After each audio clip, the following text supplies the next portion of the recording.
Yeah. Okay. Yeah, it just makes it easier to distribute. All right, cool. All right, so this is the RISC-V Open Hours for October 13th. So the idea for this meetup is just to have a chance for people to meet up and talk in real time. This is kind of an informal meetup. Though if anyone ever wants to, would be very happy for people to do presentations. It doesn't have to be anything formal or demos, or if you just want to share your screen and show something off. So that's always encouraged. So today's the 13th that we have that one. And then the next one will be on November 3rd in the US morning. So so it'll be early evening in Europe. And I don't know how many of you went through the community.risc5.org website, but we now have entries on there for all of these. So you'll see them. We actually have one scheduled actually farther out that I didn't put on the slide. So you can go into these. So the pattern is going to be the beginning of the month. We'll do one for European afternoon or European early evening, in the Americas morning.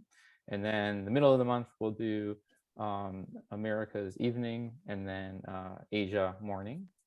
So let's go take a look at like this one, for example, because I don't know if I RSVP'd for it yet. So yeah, you can just go into here and click on RSVP, and then you should get notified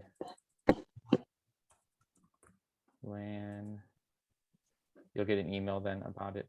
You can also add it to your calendar.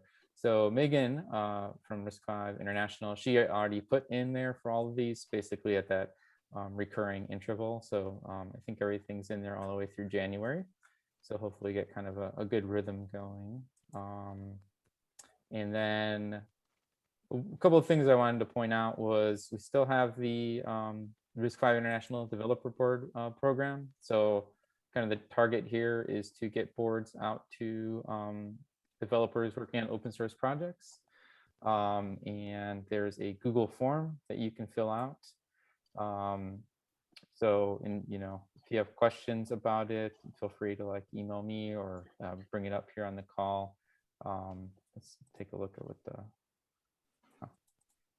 my browser is going very slow right now. So this is the form that you'd fill out.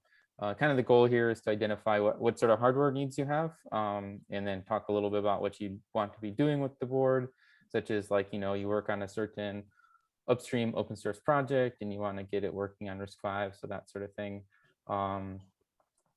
That the only ones that are shipping right now are the all-winner D1 board. And then there's a few of the Sci-Fi Unmatched. Those are pretty limited because they're a much more expensive board. But yeah, it's exciting to have this going. And the other thing is actually, Jesus, coming up less than 2 months away now. The RISC-V Summit's happening in December in San Francisco, in person.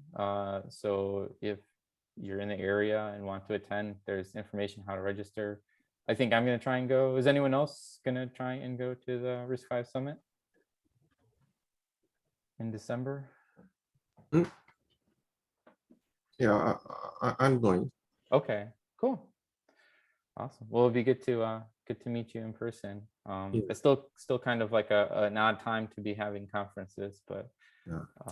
Hopefully you get a few people that are able to come. Yeah, I wanted to go to the Embedded Linux conference too. Yeah. I was too busy with the other stuff, and also Japan was still the 2 weeks quarantine. Situation.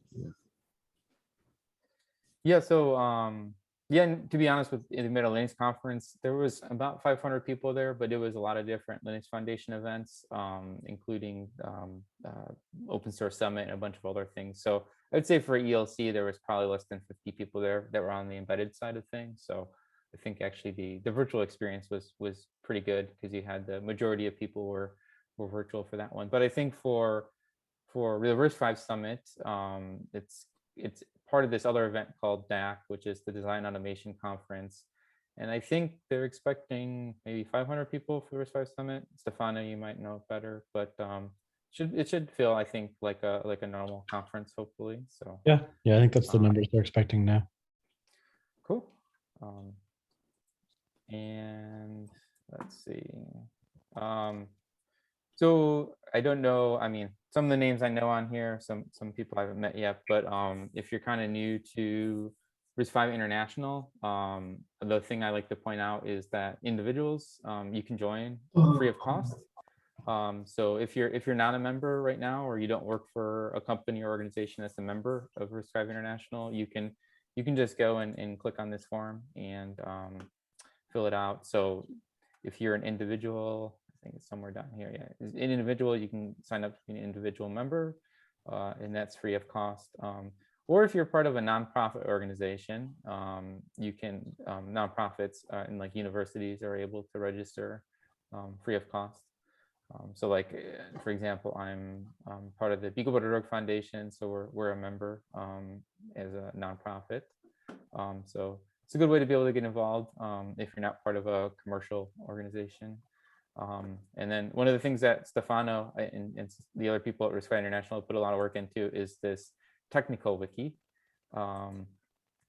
which if you haven't seen it before, it's a good place to find links to everything else. So there's a there's a lot to dig into, but this is like a good place to come to if you don't know where else to go. So this is I should change the URL. I had a anchor in there, so let me, before I forget, I will change that to go to the tech home. So, and there's all sorts of stuff on there, like the technical chart, or the organizational charts, and things about like the ISA extensions on deck, the different technical working groups.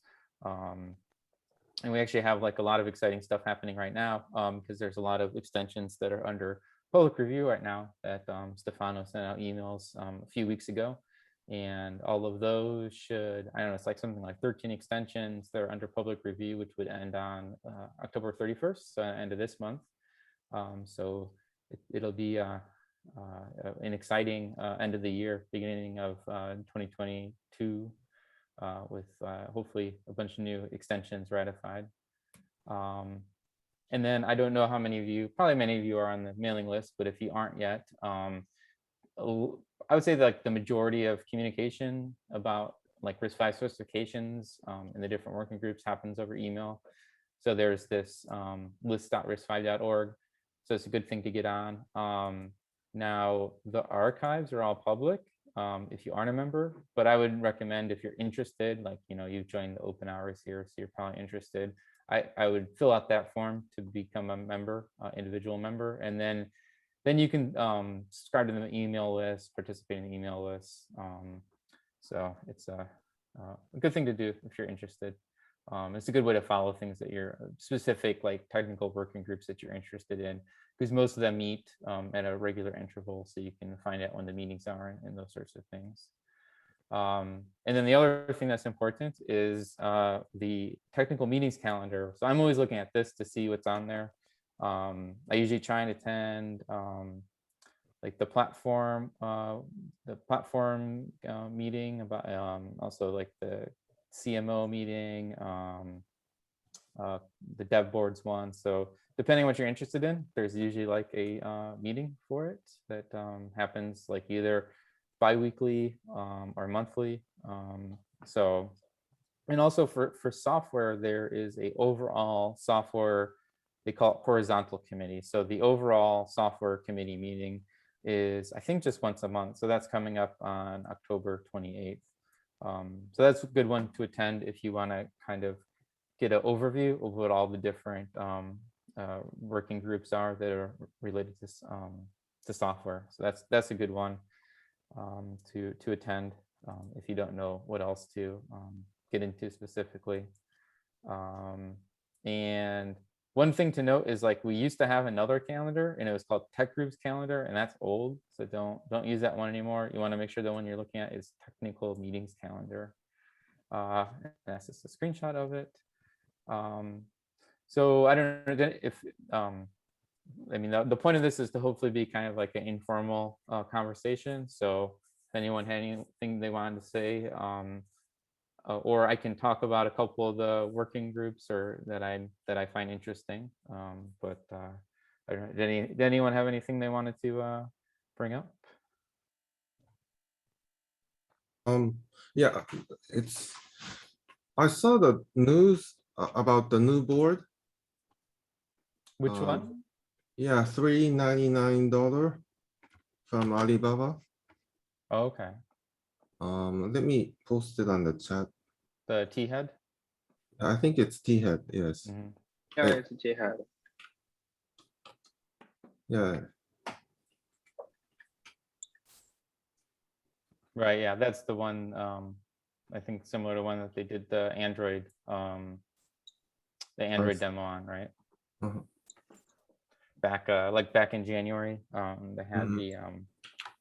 the board that they did the port of Android on. Yeah, Yes. yeah. I initially I thought it was the same with the all-winner D1 Netza, but yeah, the board looks different. So yeah. Yeah, I think it's the 910, Uh-huh. which is the bigger, Bigger one. the 12-stage one.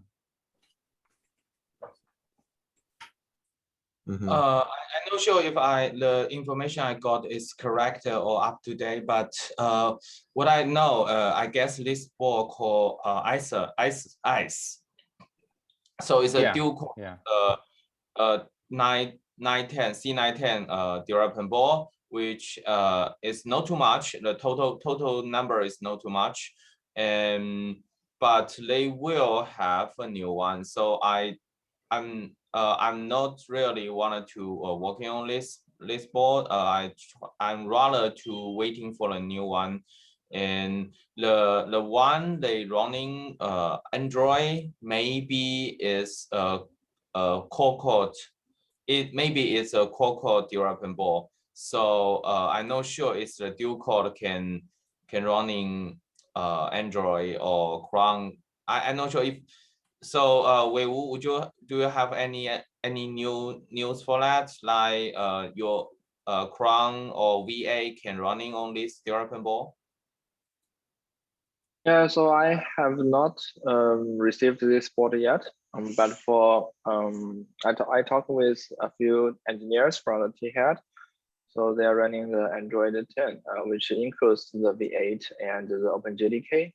So they migrate the patches from the Vision JDK. So I think that they can running JDK and the V8 and the Chromium on the new RVB Ice board already. Okay. Yeah, So but I don't know when I can get the board. If I can get that, I can connect it into the RISC-V lab, I think. yeah, I guess if you got that, you can have a more material to, try to create a new laptop. Yeah. Yes, that's a good idea. Has anyone personally seen the demo in person, or I was just kind of curious if like it's actually like just like a usable experience in Android? Yeah, so which demo you are mentioned? There's The ICE, the Android running on the C910. Yes. In the I guess we will organize the summit. No summit. It's the meeting in June. That one they already have shown a demo. Yeah. Yeah, the THead had a booth, and they bring a few devices to the booth and running the Android 10. So we have some we have tested a few. There's no much apps can run on Enjoy, and but the speed and the user experience is kind of good. It's better than my expectation. Right. Yeah. I guess they have a news recently, like Chrome already running on. It's like this morning. Yeah, I guess you saw that. I was a bit confused. Yeah. Yeah, so maybe I guess you have more internal info or something. If you can share with us, like the Chrome browser can really running on or something. Is that the up to date information?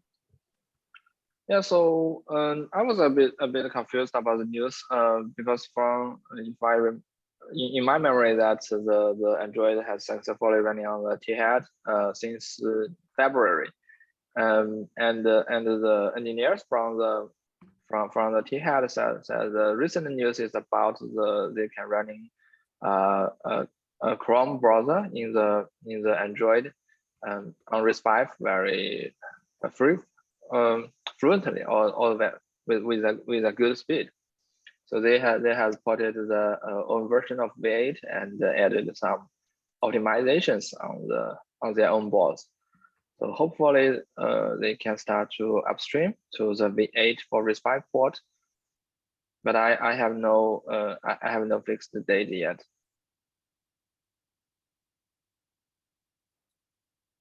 Where was that announcement about Chrome? I remember seeing it, but no. Yeah, it's only there's no English version. So okay.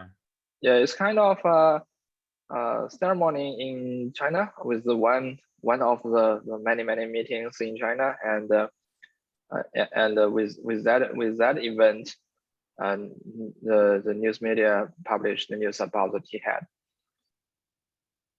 Okay, but I meant, wasn't there an announcement? Oh, was that the THead that announced the Chrome then?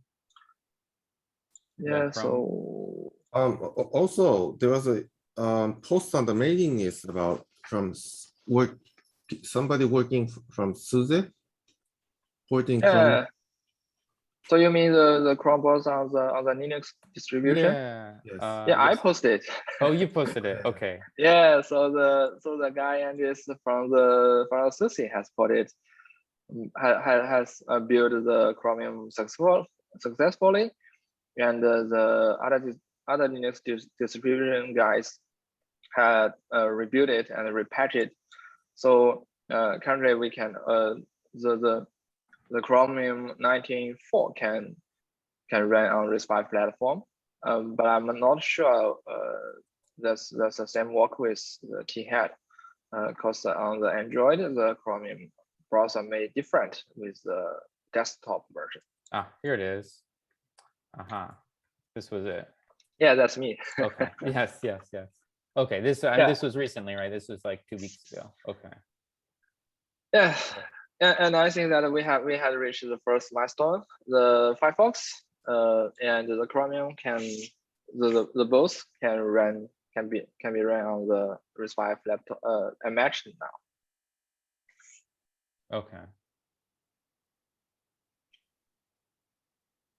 Oh, this was the announcement that you were talking about. Yeah. Okay. So it's kind of a new demo, and Cool. actually there should be a video, I think. Let me try to find. That's nice. Cool. So now which so it was with SUSE that you could run the Firefox and Chrome? Yeah, for actually at least the Fedora, Arch Linux, Gentoo, and the SUSE can run Chromium, and the Firefox is the source code for the Firefox porting is also open source. Okay, cool. Yeah, and and I'm not sure that if I can know the ex-Mozilla developer that Makoto Kato that builds ported the original version of Firefox. Oh, cool. Yeah, I don't know him, but yeah. Yeah, definitely his name is Japanese, and yeah, he seems to be in Tokyo. So yeah, I think I would reach out to him sometime. Yeah, that would be very good if we can reach out to him and meet him either in person or virtually. on the further meetups. Cool. Oh, this is a video of it running, huh? Yeah, so that's the guy from the Linux that repatch and rebased the patches from Kato and run it on the real on the Sci-Fi MH board with Arch Linux.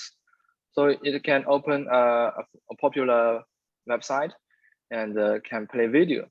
So it can run JS in an integrated model and can play videos. So that's I think that's very good and usable. Awesome. Very cool. That's great. So for Fedora, we already put into the imaging and it works. And because the platform we are testing on is Starlight, so we are using CPU to process the graphics. So it's not power enough, but it can show the normal website. It can run it. You can load the website. You can just see that the website Bilibili in China. So but we haven't tried to really load the image, load the video. But it works. We already have an RPM package for Fedora.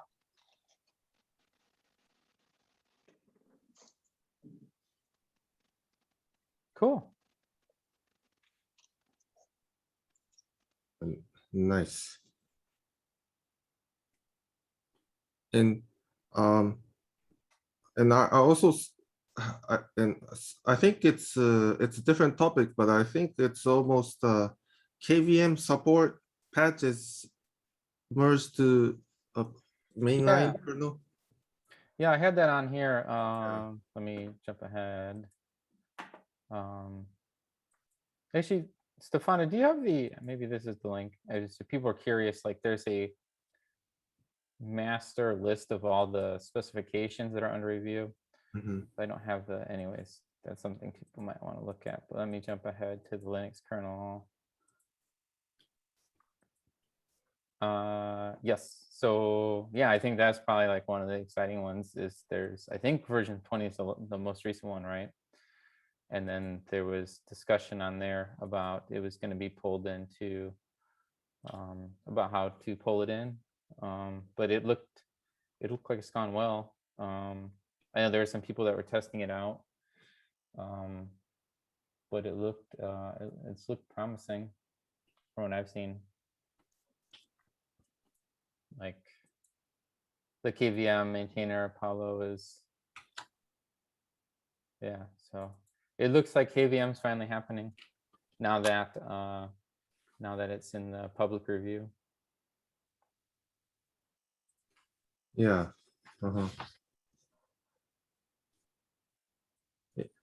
Stefano, did you want to say a word about the like the specs that are currently in review, or anything to mention there?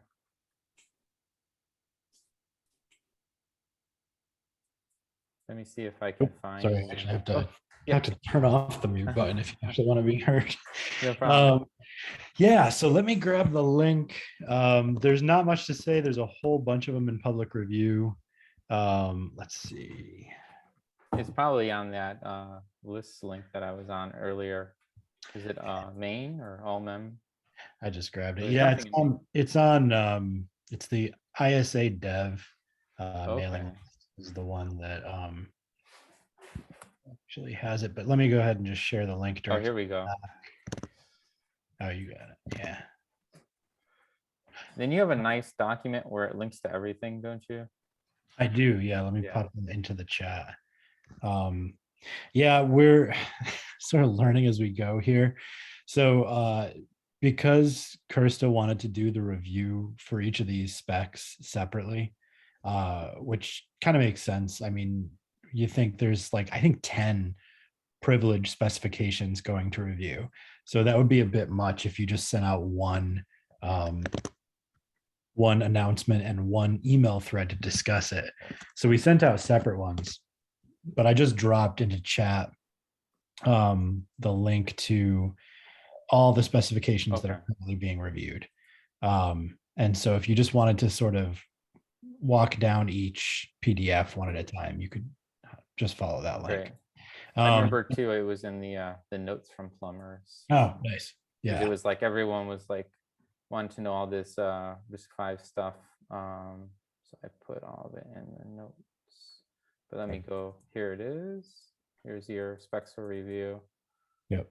Oh, now Chrome is being slow for a second. But yeah, I think there was There we go. with Yep. these specs, there was a lot of yeah, that's it. There was a lot of cross dependencies. And so we ended up having a lot of ratifications all at the end of the year. But I would imagine going forward, we'll just see, 1 or 2 extensions ratified, and you won't have a list of 12 different PDFs to read. Cool. Yeah. So we got a whole nice list of them here. Yeah, the ones I tend to everyone. highlight. So the scalar crypto spec is one that if you haven't looked at, I'd highly recommend you take a look at. The vector spec as well is out, and that'll actually give way to in 2022. We'll be working on the vector crypto spec. Nice. So those ones are big. Hypervisor spec is interesting in that it's been a long time coming, but it's sort of what you would expect. Still an interesting and important one to highlight. And let's see, are there any other ones I've been highlighting? There's just a lot of stuff that came out in Priv specifically around virtual memory. Yeah, there's 3 in particular. The page-based Yes. memory types, the NAPOT.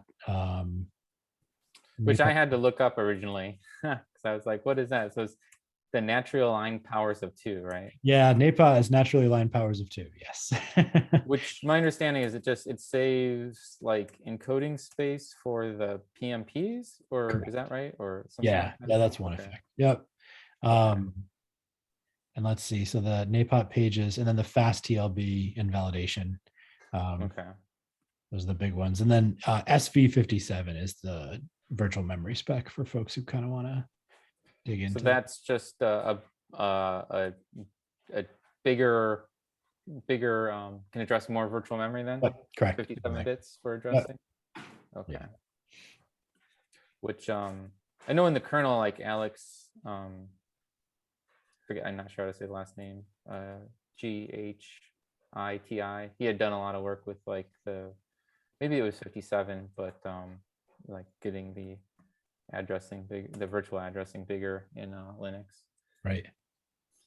So I guess one thing that was interesting, the reason I brought this up is I think, so technically these are frozen now that they're in public review. Yeah, we're working on the phrasing of that. It's a little Okay. tough, right? Because they are frozen. That being said, if someone were to find something where we'd have to edit them, we would edit them. So that's not, we're struggling with the different terminology between the software world and the hardware world, where this is a new game that we're all playing. Right. Yeah, I think the phrase that we're using now is frozen for public review. Once the public review ends, we'll sort of look at all the comments that were made, and the task group that came up with the spec and the architectural review board will decide whether or not any other changes are required. And if not, then the same spec will move into the ratified state.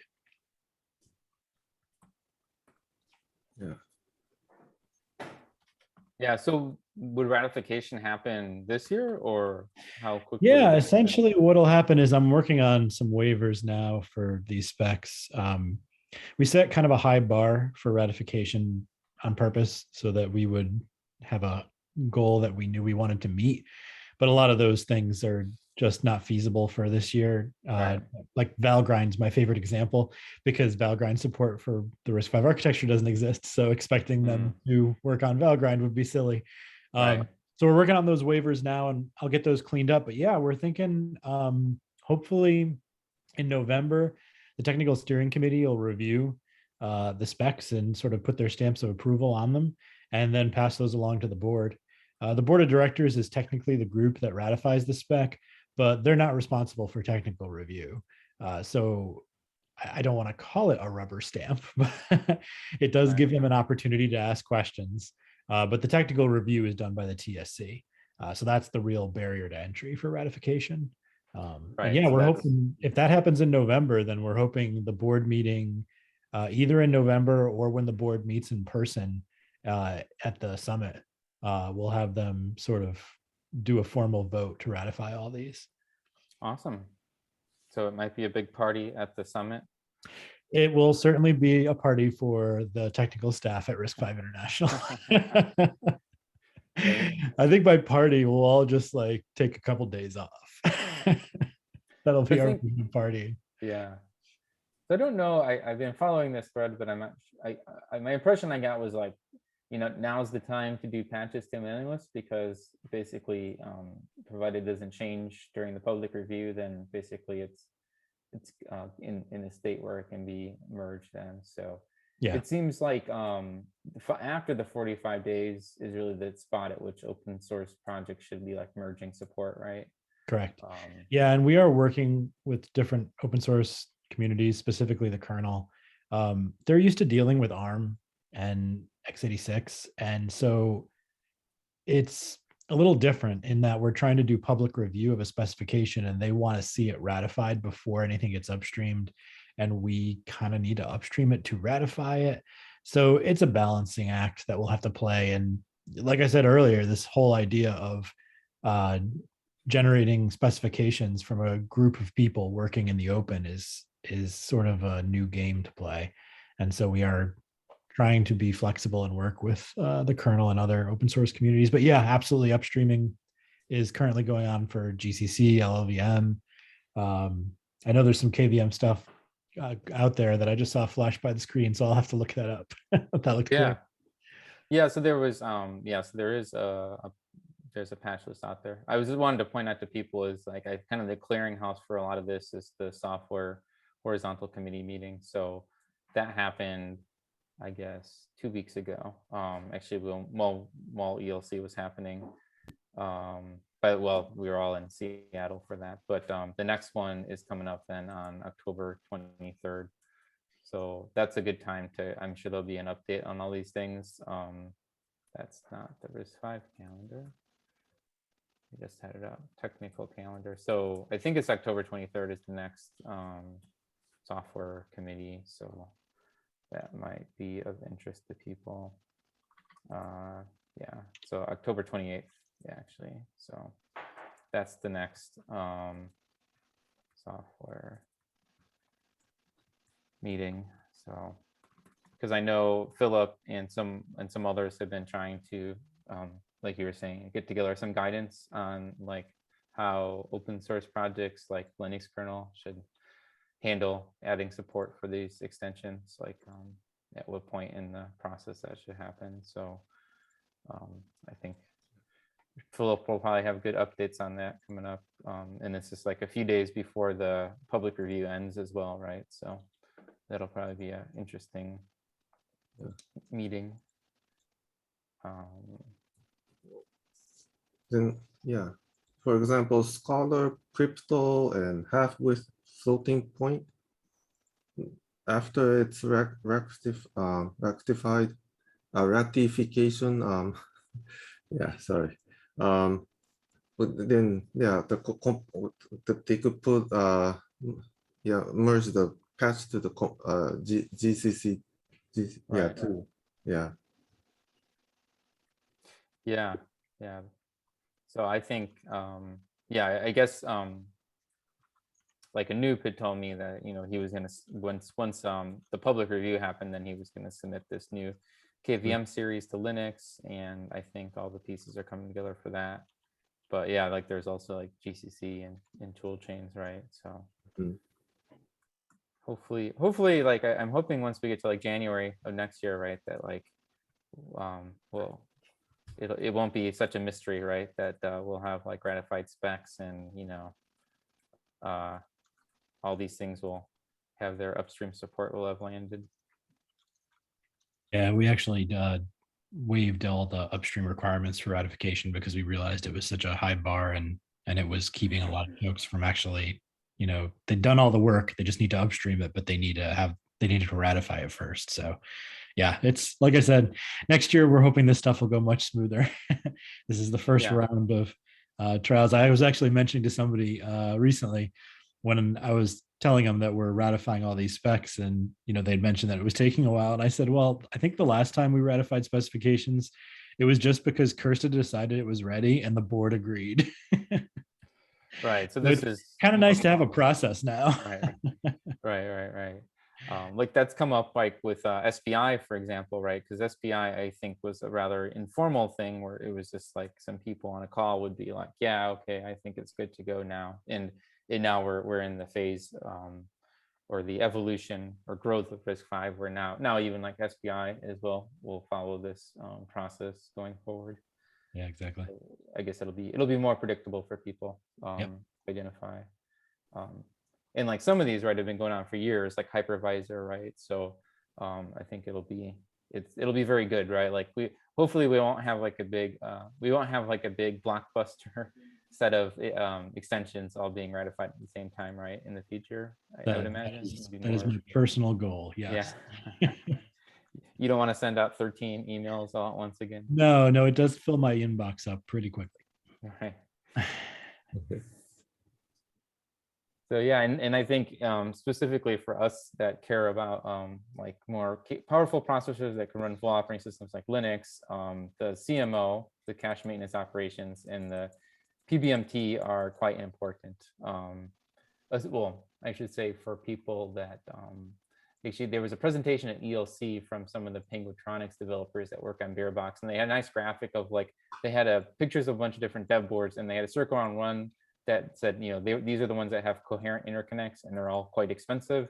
And then the other circle was non-coherent, and those were the more affordable boards. So we kind of have this system where like, prior to CMO and PBMT, RISC-V privilege spec just said like, don't use non-coherent things, right, in your system. And now we have the facilities to deal with that, right?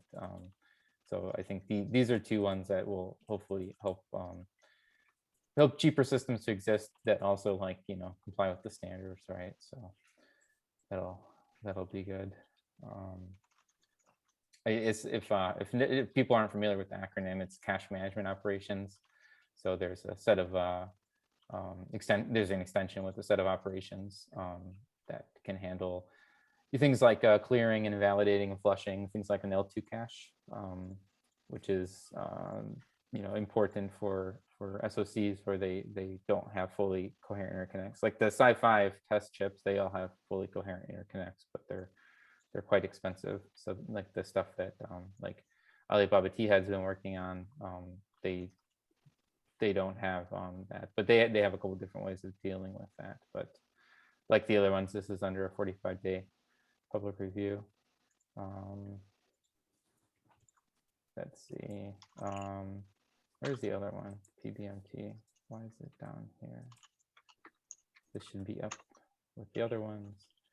So the other one is the PBMT, which is like a mouthful. And like the full one is SV PBMT, which I guess S for supervisor. And then I don't know, what's the V mean in that? Do you know? I'll be honest, I always have to look it up. But Maybe if you go, memory, it might be virtual memory. Okay. If you go look at the, oh God, I want to say it's the unprivileged specification. Like all the way at the end, they describe this naming convention. Okay. And I read it once, and I think I might have had too many beers because it all just fell out of my head. But yeah, I'm guessing it's virtual memory. RISC-V specifications, and I guess that's another thing that'll change, right? Is currently it's pretty sparse what's on the. If I just go to riscv.org and go to the specifications, it's pretty sparse, right? But there's a plan to maybe have some more stuff in there. There is, yes. We're gonna create an area for specifications that's much more robust and doesn't just talk about the stuff that's currently ratified, but also has a section for stuff we're working on. So yeah, we'll probably split up this website into a couple different pieces. We want to obviously make it really easy to get to the unpriv and priv specs, and we want to highlight other important ones like debug, but then we'll probably have a section that goes into detail. I joke that I spend more time like explaining our extensions on Wikipedia to people than on our website at the specifications page. So I'd like to change that. So we'll have a section on here that details out, you know, what's been ratified in 2021 and what are the implications, and sort of links to, you know, those specific specs, and then what are we working on next year and what's coming up for ratification, and get other stuff on here too, right? Like OpenSBI and the Clint and stuff like that. Right. Yeah. Exactly. Let me. I got that. So. If, like some other stuff, I mean, we've talked about it in open hours before, and especially when like a nuke was on, that there's a lot of stuff that's going on with the interrupts as well. So we have this advanced interrupt architecture SIG, and they have meetings. They're on the calendar. I think they actually might have one coming up soon. Where did my calendar go? Not that. Let's see. Uh-oh. I clicked the wrong button. So I think they're coming up soon. I always go in here and I'm like, oh, is it tomorrow? Yes, actually it is tomorrow. So, well, yeah, in US Thursday morning will be the next advanced interrupt controller meeting, or monthly meeting. So I guess they have it once a month. And so that one covers this APLIC, which replaces the old platform interrupt controller. But then the more interesting one is this incoming MSI controller. So this is handles like for PCI Express. So that's like I think a necessary thing. And then separate, it really shouldn't be under this heading because it's actually a separate thing, but it actually like a separate specification, hardware specification. So like it's not an ISA specification, but it's a specification for hardware, is this ACLINT that builds on top of the Sci-Fi Clint, but then adds some, it's backwards compatible, then also adds some additional functionality. Things like, I guess, be able to have software interrupts in S mode, so it doesn't trap into SBI. So I think it's kind of a performance improvement. And there's like a bunch of other kind of attributes to it as well. But yeah, they have their own, both they talk about, there's a separate mailing list for the advanced interrupt architecture for the APLIC and the I think people say I am sick, or I don't know, something like that.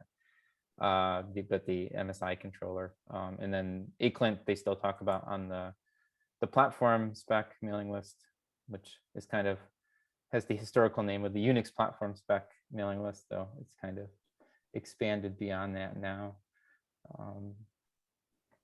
I guess the most important thing I would say that's happened in the last, maybe since the last time we had one of these, was Plumbers happened. And I know we talked about Plumbers a lot in the one before this. I think like Palmer was on, but if you're interested in a lot of this stuff, especially how it relates to Linux, like there's the full 4 hours that we had back at the end of September. It's all on YouTube. The live stream recordings there. I took some pretty detailed notes as well, so you can skim the notes if you want to. I tried to put a lot of useful links into there. And like we had a session about the platform spec, which is a pretty important thing that's going on right now. And one of those things that should hopefully, well, I don't think it's gonna be done by the end of the year, but hopefully early next year, I think it should hopefully be done. Also interesting stuff like ACPI for RISC-V for servers. There's people from Ventana that are working on that, which is a startup that has like that, it's like for, what is it, like neural network acceleration. It's like 1,000 core RISC-V SoC that they've developed. So since I guess they're targeting the server space, they have an engineer that did a proof of concept with ACPI. And there's also good discussion about the D1 in dealing with the page table entries and how Alibaba THead used the bits and how that differs with what the official extension is. And there's also been further discussion about that that I think Philip will be talking about in the software committee, the next meeting. But and also Fue has actually been working on it, so he probably has Yeah, maybe some good things to share. I'm trying to help Guren to upstream the patch, and it seems because he's quite busy on some other stuff, so I take over the patch set and help him to test on D1 and upstream. So I think it's quite. I think the status for now is quite good. We are doing the standard BPMT stuff and try to post a new. Oh, I already posted a new patch set, so the status is quite good. Yeah, I threw that link into the last slide here, which was stuff from the mailing list, which I think you're gonna send a new one anyways, but this is this was the patch to add support. Well, it's two things, right? So add support for the page-based memory types to the link kernel. Yes. We take the suggestion from Philip and Philip. Yeah. So change a little bit things. Yeah. So and then this. Oh, there it is.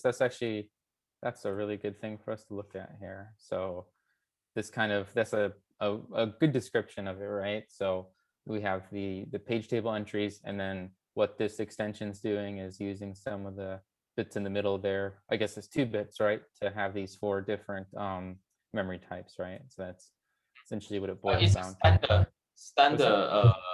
It's a standard PBMT. Right. That's standard. Then once we really put the standard upstream, we will try to solve the problem for D1. Right. So I think in your slides from Plumbers, you had a pretty good side-by-side image in here. Let's see. No, that's not it.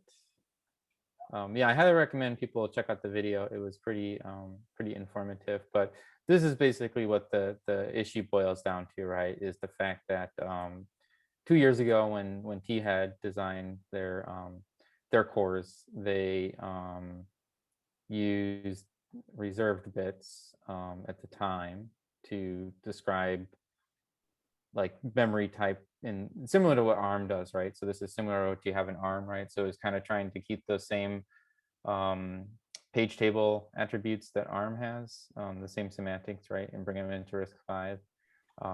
And then the mistake here was that they used what were reserved bits.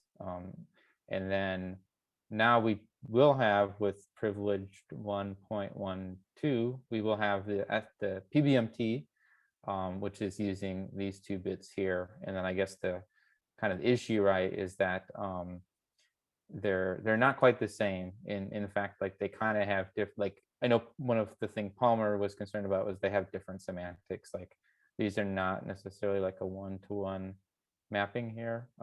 But I know the last thing I saw was, and you can probably talk about more, was that once we get the standard support added, then is it through alternatives that essentially like a errata would be put in to handle the THead format? Is that the plan? Yes, errata. Yes. Okay. Yeah, that's a plan, but I don't know if that is this can be getting. Right. So, and you can, I mean, if people are interested, you can watch the recording from Plumbers. But I think, the exciting thing is the D1 is kind of like the first affordable SoC that we can use to run Linux. And then the downside is that technically it's using the PT format incorrectly for the spec. Though I think, in my opinion, it's also like, well, there was no option to do this when they designed it 2 years ago. So I don't know. There was basically no answer. So like this is what they did, which technically that is non-conformant, but it is also the first one that we have. We don't have a lot of hardware to choose from yet, right? So I think in this case, I hope that we get to the point where this can be added in a nice way technically, so that we can have it in as like errata, right? And then I think hopefully other vendors will then read the new standard, right? And then no one will hopefully get to do this incorrectly in the future, right? Because we have the official standard now, so hopefully further chips will do it correctly. Yeah, that's kind of my understanding, but I know there's been some people like Philip with the software standing committee has been working with THead and you, right, to kind of push this along, which is good, because we want the the most common dev board to be able to run upstream Linux, right? I think that's what everyone wants, right? So hopefully we can do that. I mean, one of the interesting things is like, well, how do you make it? How do you put an exception in, right? So like, it's basically saying like, well, we don't like this, but we'll make an exception, right? Because there's unique circumstances around this, right? But then, how do you? The question is like, how do you say that where it's like it's not a loophole for other circumstances where people might not be non-conformant, right? So I think it's I don't know. It's an interesting question, right? Because it's like, it's not ARM, right? They're not a company that's like enforcing this, right? So it's like, yeah, I don't know. I think it'll be interesting what happens, but so you all have a new version of that patch series, you think? Yeah. We are waiting for more feedback from community, and then I will post a new one. Since that's the first one, once I take over the upstream work, so there is some little mistake in the patch set. Like I forget to add a version, like it's a v3, and there's some email address problem in my short script, which didn't really didn't really put the Linaro email address I used before, but I don't know why they accidentally get inside, so I need to check again. Right. Well, I don't think anyone thought this was going to go in on V1, right? So yeah, I think that's fine. I'm like trying to see where's the binding. I'm losing. Oh, there it is. I'm losing track of it. Okay. So this one's interesting too, because you've added a new binding, right? To say that it supports, and like people can see on the mailing list, there was a couple iterations of this, because originally it was going to like define a new like CPU type, right? But then instead of doing that, it's an attribute, right? So instead of having a new MMU type, right? It's not a new MMU type. It's just there's an attribute now that it supports. This. We try to how to say support the old one. We won't don't want to break the how to say legacy from the other chip. So we try to coherence with other DTB. Right. Because there was good discussion like on the previous threads that Gaoren had posted, right, about like why this made sense, and this seems nice, because then when we have future extensions that are related to virtual memory, right, then we'll have MMU supports SVs, XYZ or something like that. So that seems to be like a smart way of handling it. Yeah. Thank you. Cool. Well, yeah, I mean, my biggest, I think the highlight for me in the last month was probably Plumbers. So if people are interested, I recommend checking this out. Yeah, so I just want to thank you for the detailed notes. That's really helpful. Yeah. Yeah, I forwarded these notes to a lot of people in China who did not attend the meeting. Good. Yeah, I mean, the unfortunate thing with Plumbers or any virtual conference, right, is if it looks like there's always gonna be a part of the world where it doesn't work for. So, for plumbers, it was a good compromise between the Americas and Europe, but it made it really difficult for anyone in Asia to attend. So I tried to make sure that we captured it. You know, the other nice thing is we have the live stream too. So though I guess Fue, you were up pretty late, huh, for your session?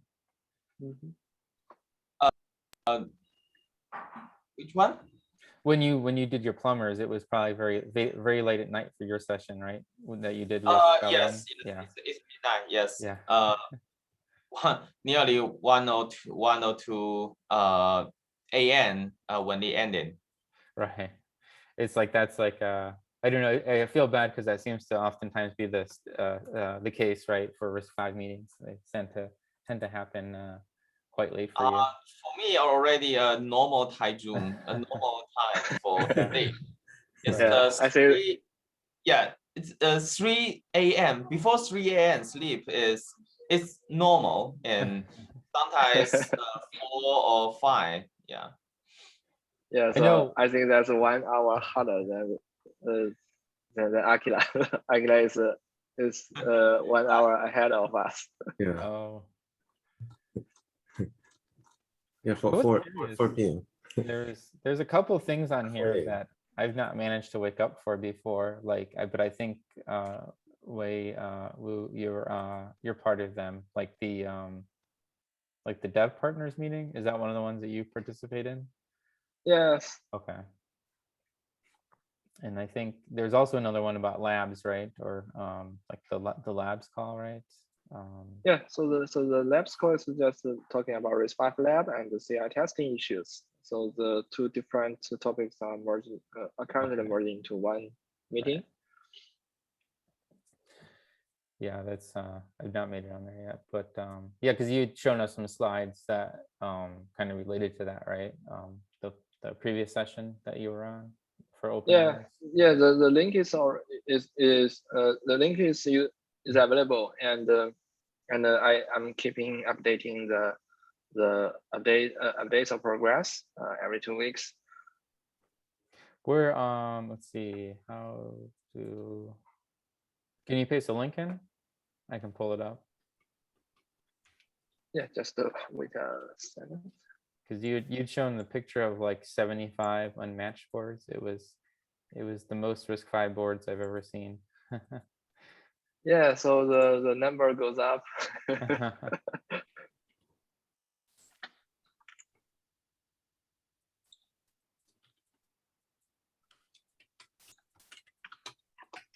Oh, there we go. Or if you, I mean, if you do you want to share? I can stop sharing if that's better. Yeah, yeah, that's good. You can just share those. Okay. It's just two pages of the slide. Oh, at the bottom here. Okay, because you like just append. Yeah, it's Okay. on the top. The top Oh, two the is top. Oh, okay. yeah. I just keep updating on the top of that. Cool. Yeah, it's. So actually, we are reaching our first milestone. The 100 MH board and more than 100 D1 will be available this week. And for the developers, community developers, that we are open to all the community to use the MH as their CI infrastructure, including the OpenJDK and Node.js, V8, and a few Linux distributions like Fedora and Arch Linux are already using that MH board. And I'm pursuing more unmatched boards to let the more open source communities in. Great. It's exciting. Here, should I go to the next one here? Yeah, so the other part, the other side of the RISC-V lab is available for, make it available for the RISC-V members who does not have a D1 or unmatched. We can provide a share SSH account, and so they can log into a Docker container. So actually, we now have a few Linux distributions that the members can use. But as a pre-requirement that the user need to be a either individual or group member of the RISC-V International. So we are still working on this to make sure that how to validate the authentication. And the technical part is we are ready, I think. So we have enough D1 boards to host the containers. That's great. Wow, I was just wanted to go back to, so you have a 500, or you have right now you have over 100 unmatched and Yeah, right now 120 we have a D1. 100. Wow, and then by the end of the year you'll have over 500 unmatched and 1,000, over 1,000 D1s. Wow. Yes, That's the amazing. 1,000 D1 is already on the way. Okay, wow. So Let's see. that's why And there's you have a final slide here. Oh, okay. Yes, so that's for the testing. The testing is I think that's may not interested here. So the basic idea is that the RISC-V International wants to test the important or the killer apps to different scenarios, and to show the power and the readiness of the RISC-V. That's great. So for example, so if we have a RISC-V laptop, so we want to know which software can be run on the laptop.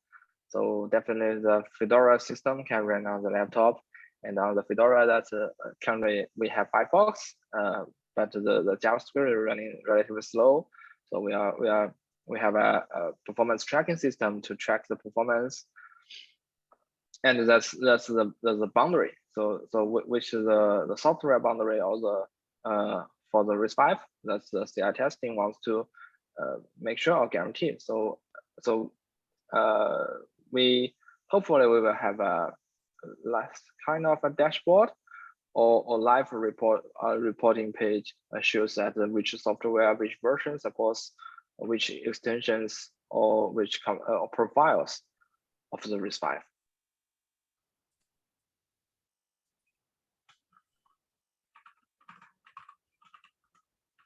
Yeah, so I think Drew, you muted. Is there yes, I was asking if there's progress with the idea for the laptop, because that sounds pretty exciting. Yeah, so currently I think that they're going to be a RISC-V laptops before the end of 2022. Okay. But I'm not making the hardware.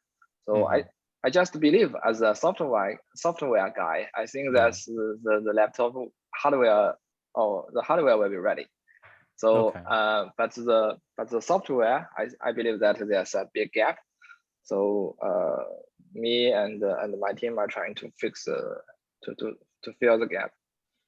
That's great. So so I think that the browser is in an initial stage, and we're trying to compile and porting the library office. So when we have both the Firefox and the library office, so at that time I think the laptop it can be used for the daily for the daily operations. Great.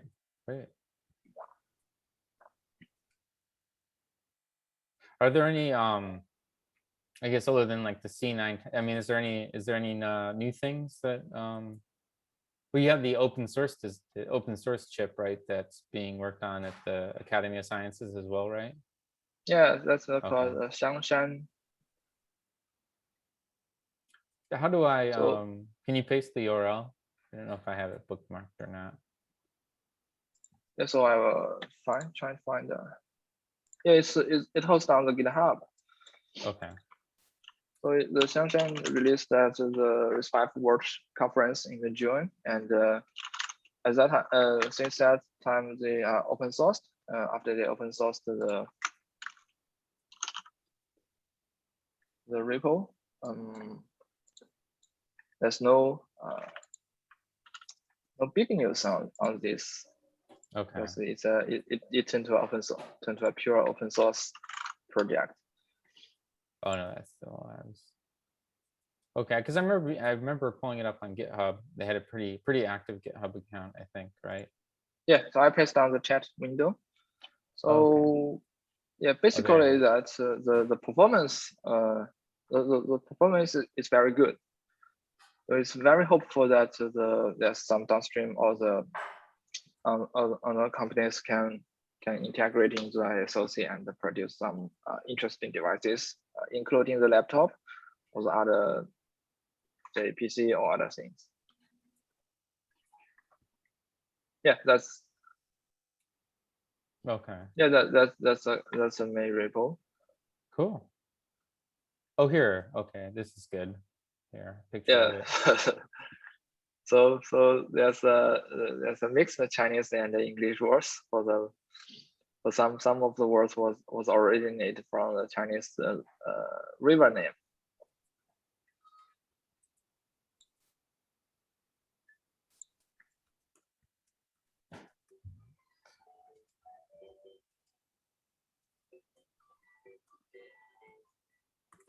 Oh, Samuel Holland, who has been working on the D1, just messaged me. He asked if it was still going on. So I will send him the link here to the Zoom. Let's see. Yeah, well, I guess everyone's in here. You all have the link, but if someone's pinging you and they need it, that should be the link that takes. If anyone is trying to get in, they need it. That's the link to it. Because it'll be. I know Samuel's been working on the getting the D1 support in into Linux. Like, well, not necessarily the MMU part, but like everything else. So I think there was like a wiki, right, as well for this. Let me see. Oh yes, okay. So there's documents website as well, and then there's a Google group and Gitter for chat, I guess. Okay. Is this WeChat here? Yeah, Or, so it's okay. it's a WeChat account. It's a kind of a blog. Okay. So Yeah. people can. So it's a public account. It's kind of a blog. Okay. Yeah. So if you have the WeChat app, then you can view that then. Okay, and then this is I guess where they do their chat, and then well, it doesn't look like they really use the Hopefully they can have an English channel. yeah. So wiki FAQ, maybe that's a good link here. Okay. Oh, so the core mark is 5.3.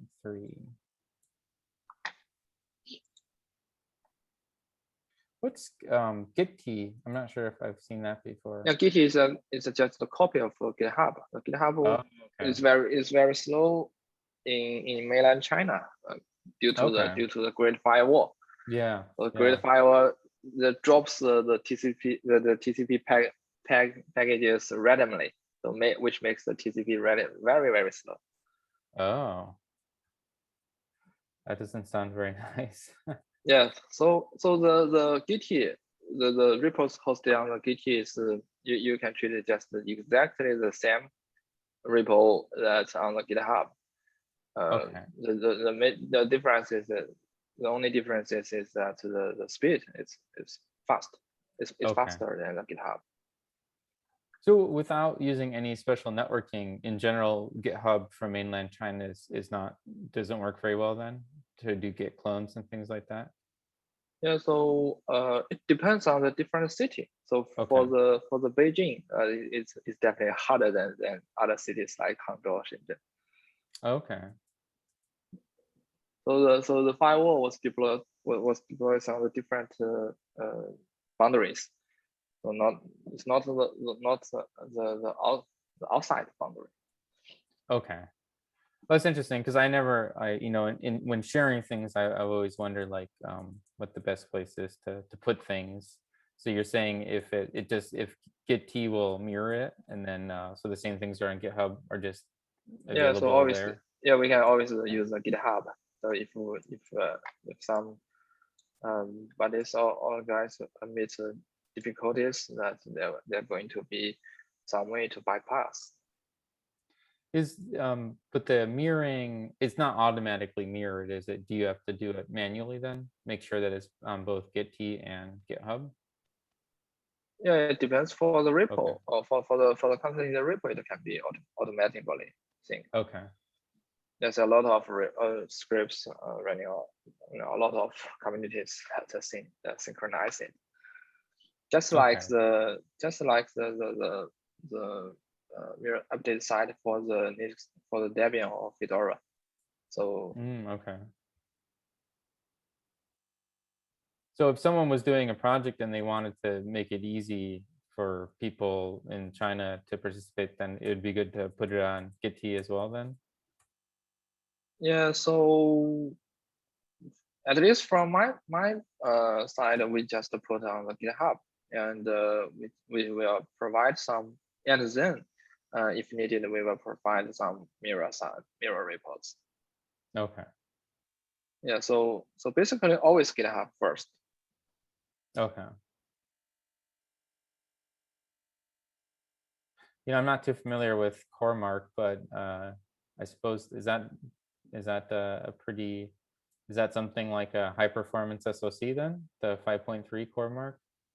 Yeah, the I think that's good. Not the highest, but that's good enough. Now I'm wondering, like, so like the FU 740, I'm not really paid attention a lot to like the benchmarks, but okay, so that one's 4.9 CoreMark. Okay, so higher performance than the unmatched then. That's pretty cool. And it would be, let me go back to the main page here. So the idea is that the whole core is open source then? No, the whole microarchitecture is open source for the core. That's pretty cool.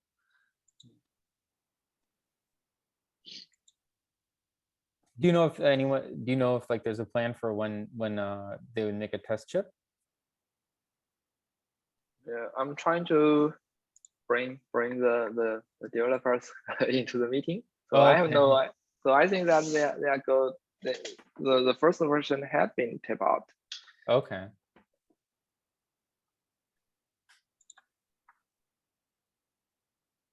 So we can just continue discuss other things and see if I can bring back the Yinan, who is the main developer. To say this, would it be Zhang Shan, or how would I say it? Yeah, which one? How would I say the name of this project? Yeah, so Xiang Shan. Okay. Yeah, the microarchitecture is yeah, the name is Xiang Shan, and the microarchitecture. The first generation is Yan Qi Hu. Okay. Well, that's pretty exciting. Open source. So is it just the core, or is the idea to have like the SoC as well, like the other peripherals and stuff on the SoC? Yeah, I'm not sure that there's a SoC. So I will check that. Cool. Does anyone else want to like share a screen, or anyone else have anything they wanted to show on the screen? I can always stop sharing and let if anyone else wanted to share anything. Oh, it looks like Samuel was able to join. I didn't. Good to have you on.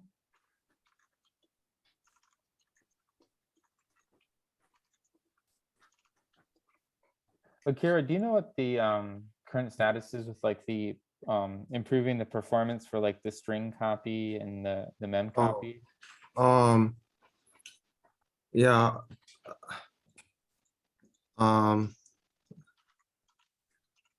I have one more patch I have to revise and send, and haven't done that about 3 weeks. So, but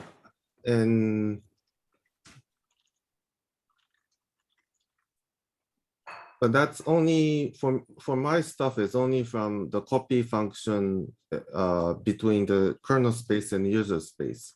Okay. So the general copy function inside the kernel is still as it is. And Matteo resubmitted his patches from not touching the entire architecture general function, but only move the changes under the arc RISC-V lib. And I saw that the post, but I haven't followed the discussion. So this is I think the most recent one then, right? The yeah, V4. yeah. So I think, was this the one that Linus Torvalds then had didn't like the way that it was being Oh done? no, that's the one That's before. the Yeah. one before. Okay, so basically I think Palmer had folded in, right, but then Linus didn't like it, right? So Oh no, that's okay. The first one was the one Mateo's patch, which was touching not the arc RISC-V lib, the one with the arc, the general entire general copy function. Yeah, Andrew Morton was put in history, and however, Linus wanted to reject it because he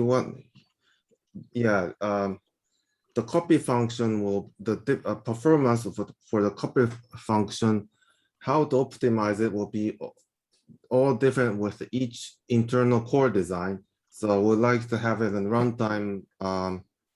runtime copy function chosen for each CPU core. Like for example, Intel comes with the newest core design every 2 years. Right. So Palmer was suggesting to put the move the patch inside instead of the general copy for entire architecture to just under the RISC-V lib, and after that I think it's stopped there. Yeah. I think the discussion is Palmer's Mateo's copy function is in C language and much easier to read and understand. However, some of the function, for example, memset or something is and it's slightly slower than the one written in assembler. Yeah. So this is essentially, so it's deleting the assembly version of these functions, and then it's adding C implementations into this string.c. Okay. Yes. So, and then I guess the kind of the theme here is to try and avoid unaligned accesses, right? Because that's, I mean, at least on RISC-V, that is a performance penalty, I guess, on most microarchitectures, right? So I guess prior to this, I guess I'm wondering why this was not done. Like the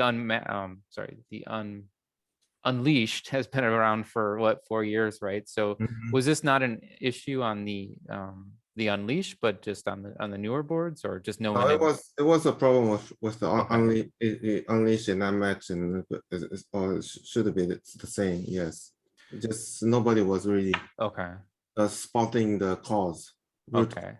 Yeah, I think people knew something was making it slower, but nobody really spotted the root cause.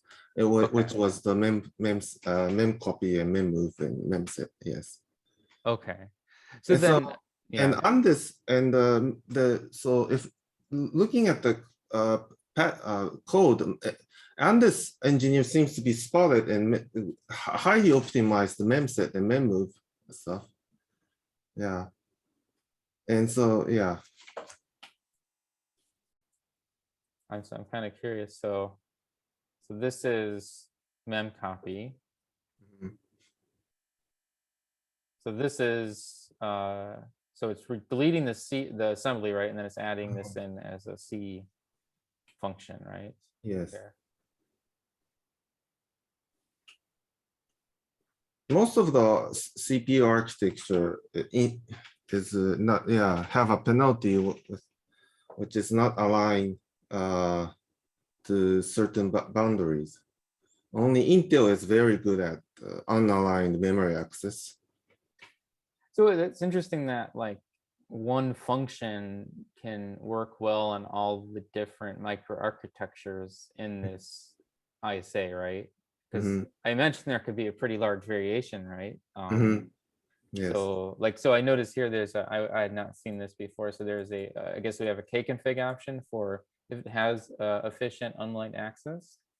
So would this be, are there examples of chips that have this then? Do you know? No, I don't know. Okay, so that's kind of maybe in the future, I guess. Could be. I think Matteo is trying to switch the behavior of the function internally for the RISC-V with this config, or making it more generic and or other architecture. For the first time, I really experienced the penalty of the alignment was cell CPU.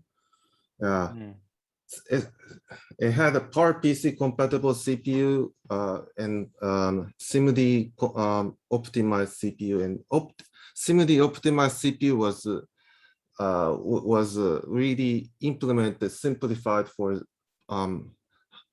improving the speed of the SIMD, only SIMD instruction. So when the memory was boundary had to be aligned on 128 bytes, so which was really painful. Other than that, was the speed was extremely slow. Yes, and so this seems like a good example of like, I guess people didn't notice this when just using like QEMU, right? But when you had an actual board, then you notice these sorts of things, huh? Yeah, it's a pretty depending on the implementation of the hardware core implementation. So right, and how many wire is connected between the CPU core and the DRAM and the cache. Yes.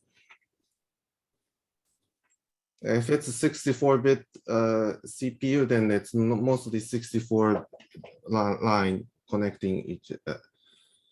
And also making things worse for the RISC-V is when the unaligned access happens, it switches to the OpenSPI. So switching between the overhead of the switching between the user space and M mode is adding the a penalty. okay.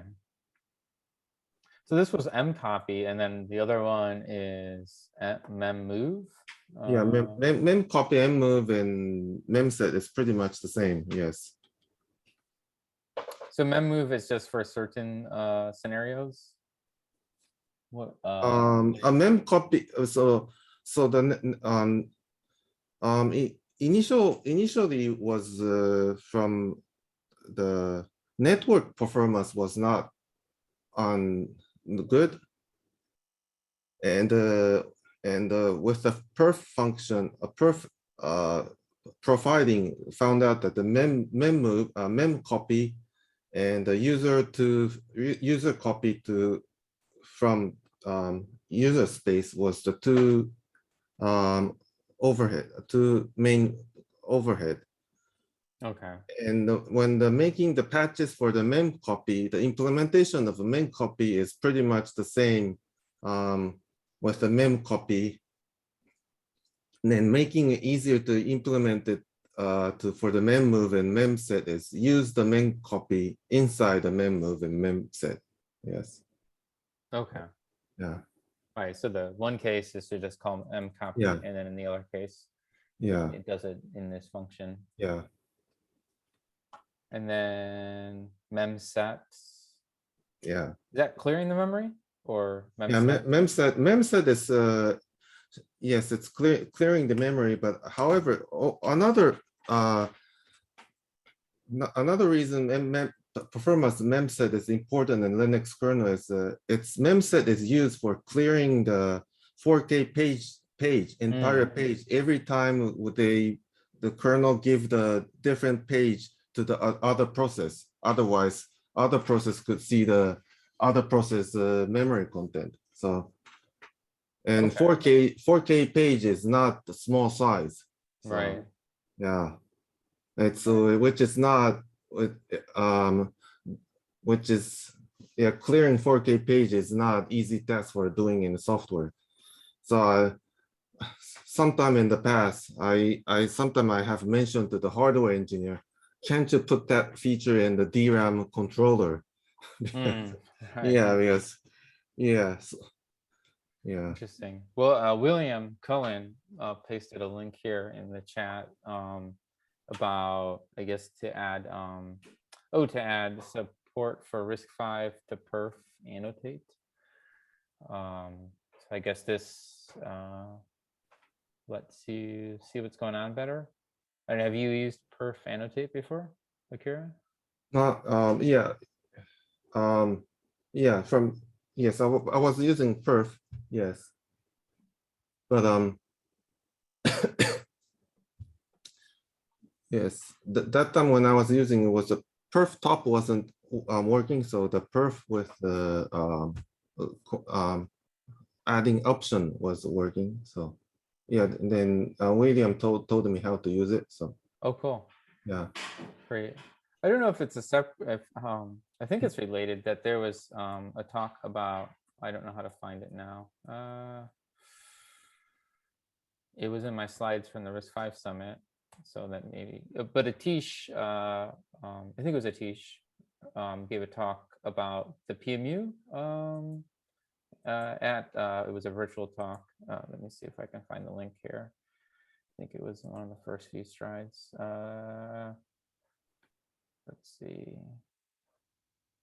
Perf, yeah. So there was a talk about perf on RISC-V that they have not posted the talks yet to YouTube, but there are slides about it. But I guess my understanding here was they finally added some of the missing things to make basically for the PMU support. So I guess perf will work correctly now. And I guess actually one of the many emails Stefano sent out was about this extension, which I guess makes the PMU work better. I forget exactly what this one does, but my understanding was once this is ratified and like support's added, that like perf would work as well on RISC-V as it would on other platforms, which seems like a good thing. But yeah, I tossed the link in there in case people are interested in that. Yeah, unfortunately the videos aren't available yet. And I think actually in one of the open hours, I think actually Atish talked about this as well, but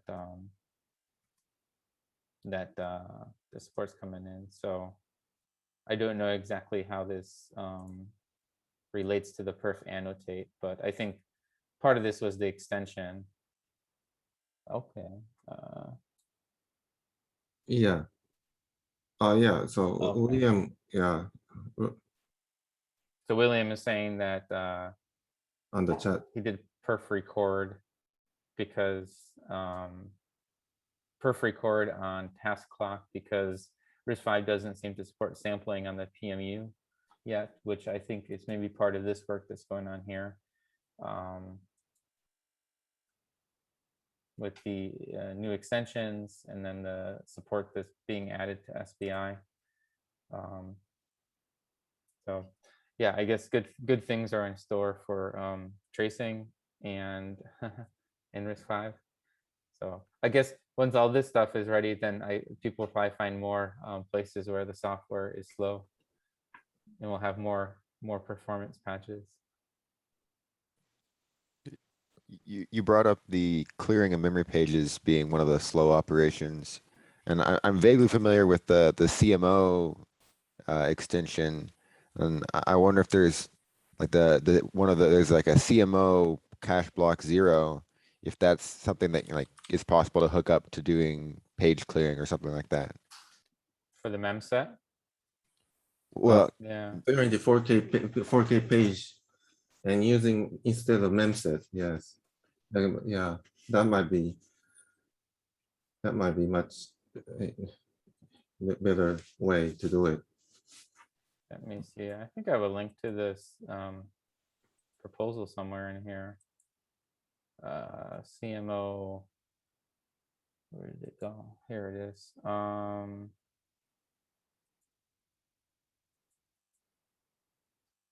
So this is the current draft here. So I guess that's with the L2 cache. So would that also take care of the same thing as what memset's doing? I don't know how. Oh, here's the introduction. So we have 0 cache block 0 instruction. CBO 0. Is that this extension? Yeah, for DRAM too. I think this is for caches. Yeah, this is for only caches. Yeah. So you're saying you want a memory, like a clear, physically what you were saying, you wanted it to be in hardware essentially. It will be because 4K byte clearing one byte, every iteration is it's not software friendly or CPU core. So yeah. I wonder if, Linux runs on every processor I think ever created, right? So I wonder if anything ever had anything exotic like that, right?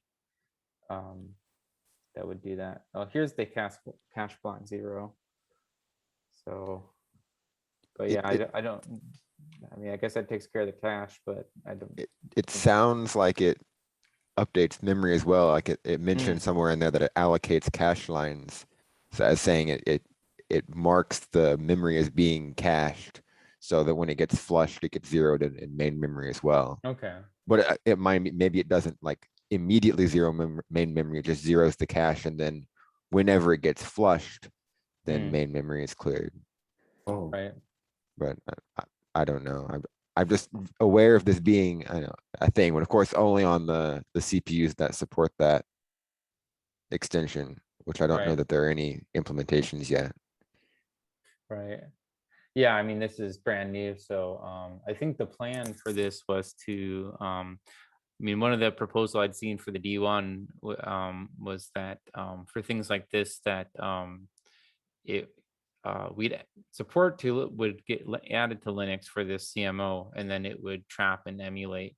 So like, in order to use some of the, because the D1 has some extensions for cache management. So I guess it could handle it through some sort of facility like that. I think that was discussion. It was discussed in the Plumbers session. I don't know if you remember, like Fue, but I thought there was something along those lines.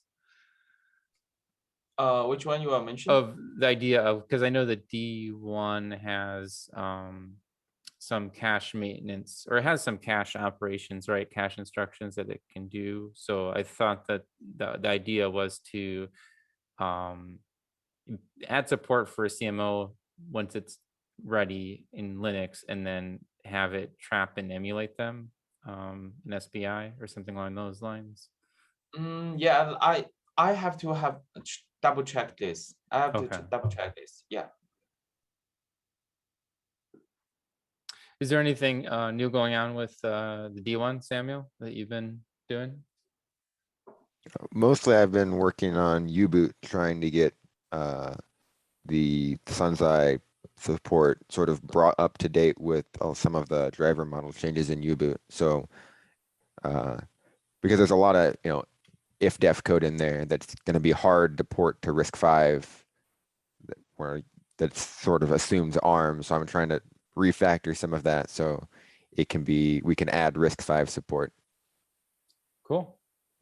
So is it still the same repos then? Your D1 Yes. work in progress branch? Yeah, I think I pushed that a couple of days ago with what I currently am working on. So, and of course, not all the patches are directly relevant to the D1 because there's a lot of refactoring going on. Okay, great. And we also have that Fedora page, right? Fue, the Fedora. I use the old patch from Samuel, and so I guess he just mentioned he pushed it several days ago. So I guess I have to update my my report. And so Samuel, if you don't mind, if you can add my default configure to it. I don't know if that is okay or not, but I try to add much configuration as I could to enable more function.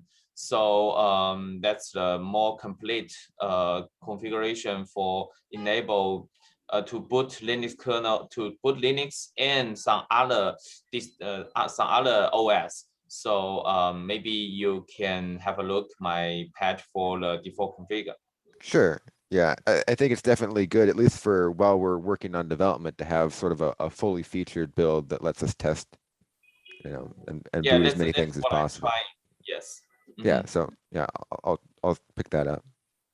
Thank you very much. I would I guess it's Gitty, so I will try to do a PR for this. If you don't mind, please have a look. Thank you. Mhm. Is this diagram still accurate then about how the D1 is Yes, okay. still like that. And it will at some point, so the U-boot, is this U-boot SPL or is this the from something from Allwinner here? That's the SPL, I guess. It's right now it's Allwinner. Okay. In the future, would this be U-boot SPL? Is that the idea, or? That's sort of a long-term goal.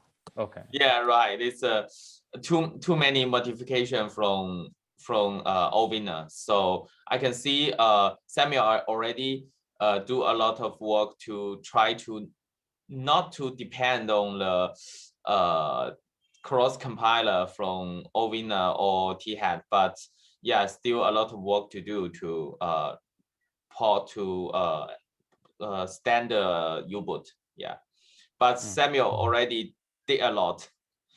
Yeah, definitely. It's been well, I don't know. When did this first happen, the D1 board? I can't even remember now. It's been like 4 It was months. late April, early May is when Okay. the first boards were available. Okay. Cool. And so this is where the DDR happens then, right? The SPL is where the DDR gets set up then. Is that right? Kind of, yes. Okay, so this has to know some like specific things about the memory used on the board. Yeah, including some how to say, when I try to port it to U-boot, but as you may know, too much work to do. So I can see some power saving and some power efficiency, low power state, something like that inside the code. Too many gap. Yeah. Okay. Isn't there another diagram that you have? Oh, here it is. This is a good. Oh, this is another good one. What do you use to make your diagrams? YED. YED. Oh, YED. Yes, you just need to Google YED. Yeah, edit. Oh, okay. I'll keep that one in mind. It's it's open source, so you Nice. can just install in your Fedora and some other Linux distribution. Cool. That's nice. Cool. I guess this is probably a better thing to be looking at. With the arrows here, is one load, or what is the red versus the black arrows? Yeah, I kind of a little forget about this. Okay. Just okay. The red one is something like provided. Okay. Someone provided, and the black one is the boot float or execute float. Right. Okay. Because I remember with like Atisha had some diagrams about how, like, like something might load something, but then like another part of it actually is what jumps to it. So in the case of like the firmware dynamic bin, it gets loaded. It's part of the executable. So it's part of this Yes, file, right. right? So so SPL like jumps to an instruction in FW dynamic bin, right? So like this is jumping into this, right? And then Right. Yeah. the U-boot binary, the S-mode U-boot binary is like attached to, is inside the same file, I guess, as the. It's the same file. Yes. Okay. Yeah, the talk one is sort of has a header for each part that tells you what it is, like it has a name and then also what the address to load it to. Okay. So SPO loads everything in that talk one to wherever you want to in memory, and then jumps to OpenSBI, and it passes as part of its parameters where U-boot is. So that way when OpenSBI drops into S mode, it knows where to jump. Okay. That's this configuration file down here, right? This one. Right. Okay. Very cool. Has anyone else on the call played around with this yet? Well, we know Wei Wu has almost 1,000 of them, so I suppose. Yeah. You've done so. Yeah, and I see that the Yinan from the Xiangshan team was online, so we can. About the. If we have time, we processor? can let him introduce the recent progress. Yeah, that'd be great. Yeah, hi. Thanks to Ms. Wu. He told me you are talking about Xiangshan. Hi. Yeah. Yeah. Do you have something actually, that you want to share on the screen, or? I didn't prepare any slides. I'll just go to the webpage then. Yeah, let's see the webpage on GitHub. Yeah. I saw you have opened it. Yeah. Yeah, actually, it's an open source high performance project released by Institute of Computing Technology and Academy of Sciences and Pengcheng Laboratory. Pengcheng Laboratory is a national laboratory in Shenzhen, China. Okay. And this project is led by Professor Yungang Bao, maybe as you know. And currently we have the first generation called Yanqi Hu, and we are working on the second generation, Nanhu. And the first generation has been taped out this July, I think. And cool. We decide to tape it out for the second time, maybe in early 2022. Great. Yeah. So in addition to the open source. Okay, in addition to the core, you have to have other things as well, right? Yeah. Did you have to? Are those also from open source projects, or? No, we built it from scratch. Oh, okay. So like all the controllers and things like that, like the memory controller and these memory controller. Things? Yeah, okay. we bought some commercial IPs, I think, for now. Okay. Cool. And it looked like you were also you're using some of these things. Like, yes, yeah. Okay. Previously, we are using this. Currently, we have replaced the block inclusive cache with with a non-inclusive cache written by us ourselves. Cool. So is it still in the is it Scala or Chisel? Are you using Chisel? It's Chisel. Okay. It's in Chisel. Cool. Yeah.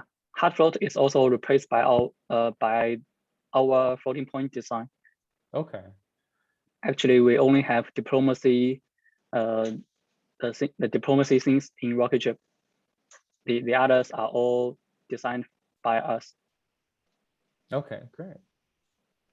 Cool. So this is the microarchitecture of the one that you taped out then? Yes, it's the microarchitecture of the first generation. Great. In somewhere I'd like- seen the core mark of Hallmark, the first generation is about 5.4, I think, or 5.3. right, I think that was in the FAQ. So, and I looked up and it seemed like that number was higher than the Sci-5 unmatched. So that's cool to see. So Yeah, this was this on the test chip from July? Yes, we taped out on July, but the chip has not returned. Okay. Has not returned. Yeah. So does this number come from like a simulation then? Is that where the Yes. Okay. Yes, So one that's what simulation. you're expecting to be able to get that. Yeah, but now I think the core mark is more than 8. I think maybe 8.1 or 8.2. So do you think we also have a Spec 2006 marks. Okay. We will estimate at 7 marks at 1 gigahertz for the first generation, and the second generation we expect to have 20 marks at 2 gigahertz. Wow. Yeah. That's great.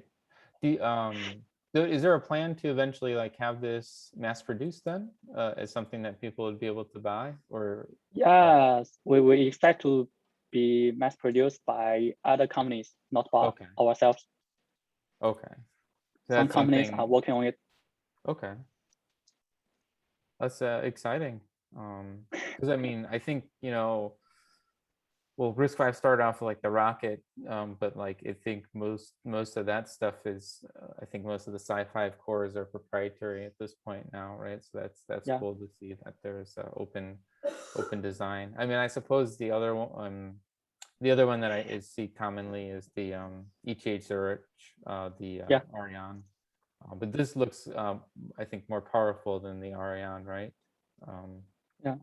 Okay, because that one's, I think, a 6-stage pipeline. Yeah, most of research processes are set at several stages. They are in order mostly. Okay. And what's this one? We are out of order, and the issue with dispatch with decode with are 6. Okay. Yeah, we target the ARM Cortex A76 in several generations. Yeah, Great. we expect to reach that performance level maybe in 2 or 3 years. Oh, that's great. It's exciting. Yeah, it's exciting. So maybe we'll have a laptop with this processor in it, huh? In the future. Yeah, we hope.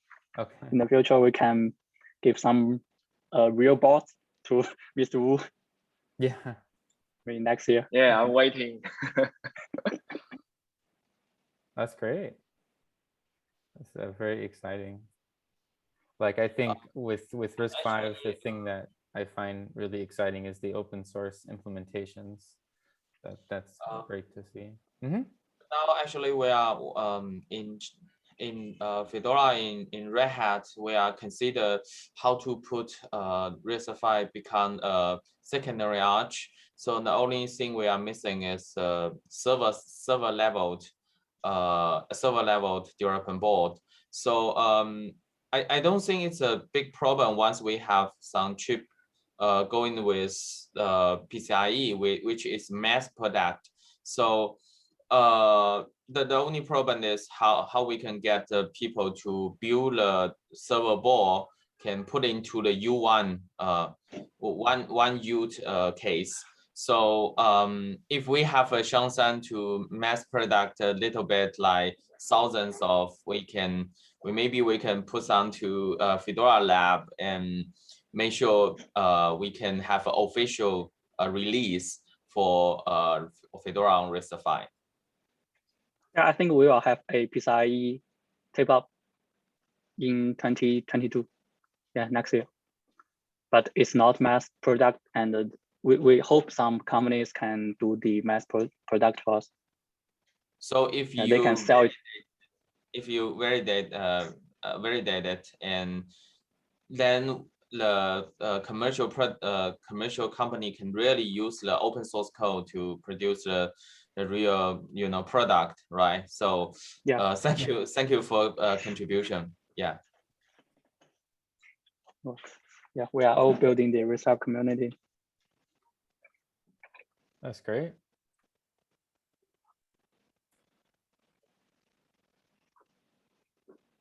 Did anyone have anything else they want to share?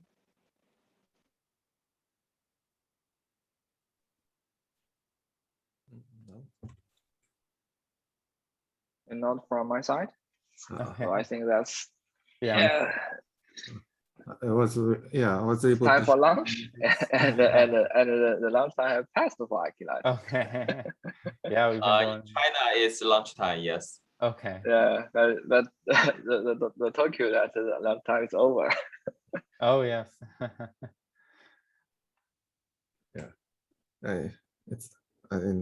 Also afternoon, I'm going to the office, so yeah.